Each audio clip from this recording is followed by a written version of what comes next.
તમે વિચારો કે તમે મસ્ત તૈયાર થયા છો અને મંદિરે જવા નીકળ્યા, અને હવે મંદિરે જેવા જાઓ છો, આરતીનો સમય થઈ ગયો છે, ઢોલ નગારા વાગી રહ્યા છે, અને જેવું મંદિર સામું જોવામાં આવે ત્યાં ભગવાન ગાયબ. તો કેવું થાય? તો વર્ષો પહેલાં ગુજરાતની અંદર આવી એક ઘટના ઘટિત થઈ ચૂકી છે. તો કેમ શામળાજી મંદિરમાંથી ગાયબ થઈ ગયા? એવું તો શું ઘટના ઘટિત થઈ હતી, અને એ ઘટના ઘટ્યા બાદ જેની સાથે એ વસ્તુ થઈ, ભગવાન જેની પાસે ગયા હતા, એ બાળક એવું તો કેવું ચમત્કારી હશે કે જેને સાળંગપુરની અંદર ભગવાન કષ્ટભંજન દેવ હનુમાન દાદા નું નિર્માણ કર્યું. તો આપણે આ વાત જાણીશું, કઈ રીતે હનુમાનજીની સ્થાપના થઈ, કોણ હતા એ બાળક જેના લીધે ભગવાન પોતાનો આરતીનો સમય ચૂકી જાય છે અને મંદિરમાંથી ગાયબ થઈ જાય છે. તો ચલો જાણીએ. જય શ્રી કૃષ્ણ. મારું નામ છે ઋત્વિક બારોટ અને તમારા બધાનું સ્વાગત કરું છું હું વાર્તા મૃત બાય ઋત્વિકની અંદર. તો ચલો જાણીએ આના પાછળનું રહસ્ય.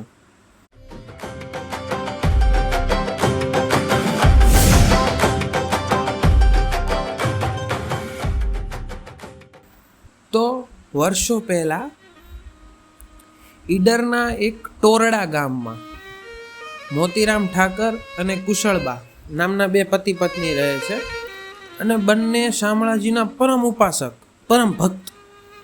આખો દી રામ સીતા રામ સીતા રામ સીતા, કૃષ્ણ રાધા રામ સીતા, કૃષ્ણ રાધા રામ સીતા, આખો દી ભજન જપ્યા કરે.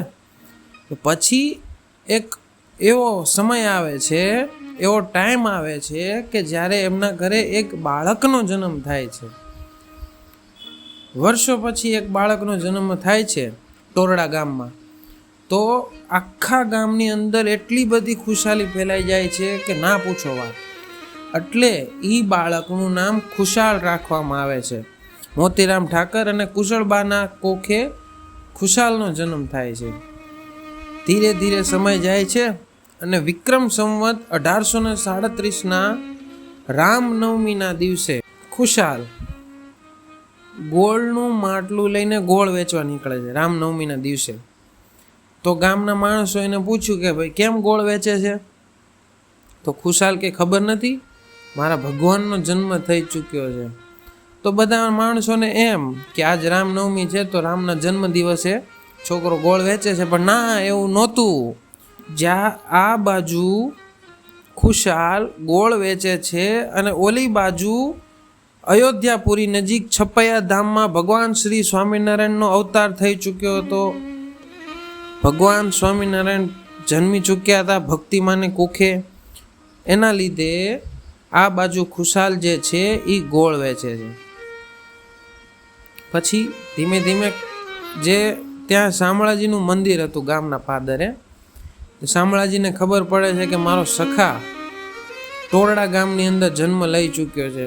તો પોતે જે વાઘા ને શણગાર ને બધું સજ્યું હોય ને એ પહેરીને જતા રહેતા હતા એની સાથે ગેડી દળે રમવા. ગેડી is one type of hockey. ગેડી દડો, you can search it. Okay. તો જે ગેડી, રૂપાનો ગેડી અને દડો લઈને રમવા જતા રહેતા હતા. અને જેવો આરતીનો ટાણું થાય તો ગડાડાડાડાડાટ કરીને દોટ મૂકે અને જતા રહેતા હતા મંદિરે. હવે થાય છે એવું એકવાર કે ભગવાન ખુશાલા રમવામાં એટલા બધા મગન થઈ ગયા હોય કે એમને ખબર જ નથી રહેતી કે આરતીનું ટાણું થઈ ગયું. અને જેવી ખબર પડે ત્યાં દોડીને જાય છે ને, ત્યાં એમના જમણા પગનું ઝાંઝર અને જે રૂપાનો ગેડીઓ કે જે સાથે લઈને આવતા હતા રમવા માટે, એ ભૂલી જાય છે ત્યાં. હવે આ બાજુ થાય છે એવું કે એ રૂપાનો ગેડીઓ અને ઝાંઝર કુશળબાને મળે છે અને એ મોતીરામ ઠાકરને આપે છે. મોતીરામ ઠાકર ગામના સોનીને બતાવવા જાય છે.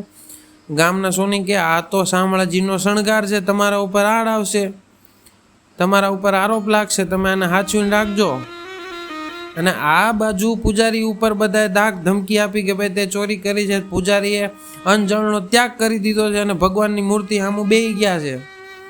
1 દિવસ થયો, 2 દિવસ થયા, 3 દિવસ થયા. હવે એ વખતે ટાઈમ એવો હતો કે તમે સાચા હોય અને જો ભગવાનની ભક્તિ તમારી એવી હોય તો સામે બેઠેલી મૂર્તિ પર ફડાકા કરીને તમને જવાબ આપતી, એવો ટાઈમ હતો એ. પછી 3જો દિવસ થાય છે ઉપવાસનો, આખું ગામ ભેગું થયું છે. મૂર્તિમાંથી અવાજ આવ્યો કે મારા પૂજારીને કોઈ ટાક ધમકી આપશો માં, ખીજાશો માં, સંતાપશો માં. ટોરડા ગામની અંદર મારો એક બાળ સખા છે, એની સાથે હું રમવા જતો હતો. તે ઉતાવળમાં ખબર ના રહીને મારો રૂપાનો ગેડિયો અને સોનાનું ઝાંઝર ત્યાં પડ્યું રહ્યું. તપાસ કરો. તપાસ કરવામાં આવે છે. પછી પૂજારી નિર્દોષ સાબિત થાય છે. હવે આ વાત આખા ગામમાં ફેલાય છે અને બધાને ખબર પડે કે મોતીરામ ઠાકરની એક એવો અદ્ભુત બાળકનો જન્મ થયો છે કે જ્યાં શામળાજી પોતે ગેડી દળે રમવા જાય છે. તો આવા પરચા એ વખતે પૂરતા હતા. પછી જનોય પહેરાવાનો ટાઈમ આવે છે. હવે જનોય પહેરાવા માટે શુકલજી બ્રાહ્મણને બોલાવવામાં આવે છે. હવે જેવો ખુશાલનો હાથ શુકલજીને અડે છે ને ત્યાં શુકલજી સમાધિસ્થ, અને સમાધિ અવસ્થામાં ભગવાન ભોળાનાથ શંકર આવે છે. કપૂર ગૌરમ કર્ણાવતારમ સંસાર સારમ ભુજગેન્દ્ર હારમ. શંકર ભગવાન આવે છે અને કહે છે શુકલજીને કે ભાઈ શુકલ મૂરાખ રહેવા દે, તું જેને યજ્ઞોપવિત કરાવવા આવ્યો છે એ તો કૃષ્ણનો પાર્ષદ છે, એને કાંઈ યજ્ઞોપવિત કરાવવાની જરૂર ન હોય. પછી આ વાતની જાણ મોતીરામ ઠાકરને કરે છે. મોતીરામ ઠાકરને તો આમ મોજ આવી જાય છે. ભગવાનના એટલા બધા અભિનંદન કરે છે શામળાજીના, ધન્ય ધન્ય થઈ ગયા એમ કે એમના ઘરે આવા બાળકનો જન્મ થાય છે. પછી બાળકને કાશી ભણવા મોકલે છે. કાશીપુરીમાં બધા વેદનો અભ્યાસ કરે છે, પુરાણોનો અભ્યાસ કરે છે અને વ્યાકરણ કેસરીની પદવી મેળવે છે. ભાઈ અને આમ જોવા જાય તો ભાઈ મોતીરામ ઠાકર હતા તો એને ખુશાલને પણ ઠાકર જ લાગવું જોઈએ, પણ ખુશાલને વ્યાકરણ કેસરીની પદવી મળી એના હિસાબે એમને ભટ્ટજીનું બિરુદ મળવામાં આવ્યું. ત્યારથી ખુશાલ ભટ્ટ થયા. તો આ રીતે ખુશાલમાંથી ખુશાલ ભટ્ટ એ રીતે પરિવર્તન થયું. હવે ખુશાલ ભટ્ટ પાછા આવે છે. જેવા પાછા આવે છે અને એમના પિતાજીની એક શાળા હોય છે એ સંભાળી લે છે. પછી થાય છે એવું કે એક વખત ઈડરના મહારાજા આવે છે. હવે એમના ઘરે બાળકનો જન્મ થતો નથી. પોતાની કુંડળી બતાવે છે ભટ્ટજીને, અને ભટ્ટજી જોવે છે ખુશાલ ભટ્ટ, અને એમને ખબર પડી જાય કે ભાઈ બાળકનું જન્મ અશક્ય હતું. પછી પોતાના બધા જ તપથી એમ કહે છે કે જાઓ, તમારા ઘરે એક બાળકનો જન્મ થાય છે. અને થોડાક ટાઈમ પછી બાળકનો જન્મ પણ થાય છે. એ 20 વર્ષના ખુશાલ ભટ્ટે એ રાજાના માથા ઉપર હાથ મૂકીને કીધું હતું કે જાઓ, તમ તારે જન્મ થઈ જશે. આવા પરચા એ વખતે પૂરતા. પછી રાજાને એમ થયું કે ભાઈ આ મોજના તોરા છૂટી ગયા રાજાને, એટલે એમને એક ગામ આપવાની ઘોષણા કરી દીધી. હવે ગામ આપવાની નક્કી થઈ ગયું, પણ ખુશાલ ભટ્ટ કે મારે તારા ગામની જરૂર નથી, મારે તો મારા ભગવાનનો પટ્ટો મળવાનો જ મને. થોડોક ટાઈમ થાય છે પછી તો ખુશાલ ભટ્ટ જવાન થયા છે અને એક સંસ્કારી પરિવારની છોકરી સાથે એમનો વ્યવહાર નક્કી કરવામાં આવે છે. હવે આ વાતની જાણ ખુશાલ ભટ્ટને થઈને એટલે પોતે કાંઈ સંસારમાં રાચવાવાળો જીવ નહોતો, જતા રહે છે તપ કરવા માટે. પછી તો અહીંયા પિતાજી બધા એમને ગોતવા નીકળે છે ધારેશ્વરના જંગલોમાં, અને જોવે છે ને ત્યાં ભૂરા બાવાની ગુફા, કે જ્યાં ભયંકર સિંહ રહેતા હોય, ચિત્તા રહેતા હોય, મોટા મોટા અજગર રહેતા હોય. ત્યાં જઈને જોવે છે ત્યાં તો એમનો બાળક વચ્ચે બેઠેલો હો ભાઈ, ભૂરા બાવાની ગુફામાં. જોઈને બધા આશ્ચર્યચકિત થઈ જાય છે. પછી એમને ધ્યાન ભંગ કરે છે, કહે છે કે આવી રીતના વ્યવહાર નક્કી થયું. ખુશાલ ભટ્ટ કહે કે તમારા જીદ રહેવા દો, આપણો જે વંશ છે ને એ તો કાકાથી રહેવાનો છે, આપણો વંશ રહેવાનો નથી. મને ખ્યાલ છે, તમે રહેવા દો આ વાત. પણ માએ કીધું હતું ને, કવિ કાગ એમ કે મોઢે બોલું માં ત્યાં તો મને હાચે નાનપણ સાંભળે. મોટપની મજા તો બધી મને કડવી લાગે કાગડા. એમ માએ કીધું પછી તો શું કરવું એમ. પછી પોતે પરણે છે, પોતાને ત્યાં એક દીકરીનો જન્મ પણ થાય છે. થોડોક ટાઈમ જાય છે, ત્યાં વાડા સિનોરથી એક મહેમાન આવે છે અને બધી જાણ કરે છે કે આવી રીતના સ્વામિનારાયણ ભગવાન પ્રગટી ચૂક્યા છે અને બોટાદમાં આવીને ગઢડામાં છે. પોતે તો પછી રહેવા નહોતા છે જ નહીં, કારણ કે પોતાને શ્રીજી શ્રીજી શ્રીજી શ્રીજી શ્રીજી શ્રીજી શ્રીજી જ ચાલતું હોય મનમાં આખો દિવસ. પણ ખબર પડી એટલે એવા તરત ગયા હો. અને જેવા ગયા ને ત્યાં તો આમાં ભગવાન સ્વામિનારાયણ પોતે આમ યજ્ઞમાં આહુતિઓ દેતા હતા. હો ભાઈ, આવો પછી એમની બધું પત્યું અને તરત ભટજીને મળ્યા અને ભટજીને કીધું આવો આવો ભટજી, કેદુના ભલા માણા તમારી રાહ જોતા હતા, બહુ વાર લગાડી તમે. પછી દંડવત પ્રણામ કરે છે, બધી વાતો કરે છે. પછી ભટજી એમ કહે છે કે મારે દીક્ષા લેવી છે. પણ ભગવાન સ્વામિનારાયણ કહે કે અત્યારે તમારે દીક્ષા લેવાની કોઈ જરૂર નથી, માતા પિતાની સેવા કરો, ધર્મ પ્રયાણ પત્ની છે એની સાથેના બધા વ્યવહારો પૂરા કરો, અને અમને એવું લાગશે ત્યારે અમે તમને બોલાવશું તમ તારે. તો પછી ઈડર પાછા આવે છે, ટોરડા પાછા આવે છે અને એમની જે શાળા હતી પાછી સંભાળી લે છે. હવે થાય છે એવું કે વરસાદ ટેકી ગયો છે, વરસાદ આવતો નથી કોઈ વાતે. અને ગામના અને બધાને ખબર છે કે 4 વર્ષનો હતો ખુશાલ, તેદુના પરચા પૂરે છે. તો બધા ગામને એમની પાસે જાય છે અને કહે છે કે ભાઈ આવી રીતના થયું, કંઈક મદદ કરો કૃપાળુ. પછી ભવ્યથી ભવ્ય યજ્ઞનું આયોજન કરવામાં આવે છે. અને હજી તો યજ્ઞ પૂરો નથી થયો એ પહેલાં તો વરસાદનો મેઘદૂત ચાલુ થઈ ગયો. મેંડી ચણી વરસાદની મેંડી ચડી જાય છે.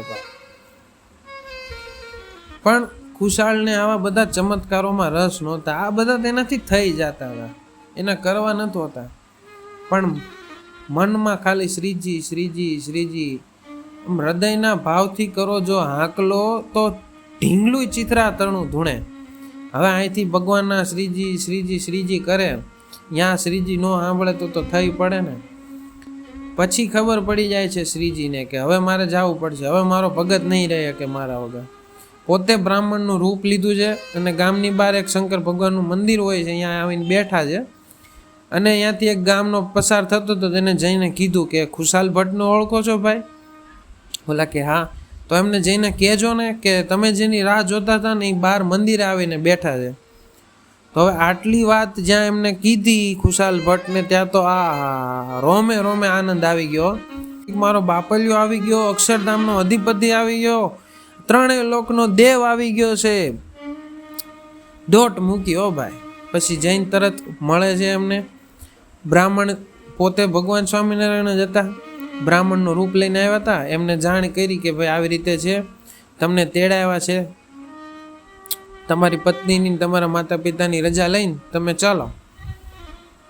હવે ટ્વિસ્ટ હવે છે વાતમાં કે ભાઈ શું એના માતા પિતા એને સંન્યાસ લેવા દેશે ખુશાલ ભટ્ટને?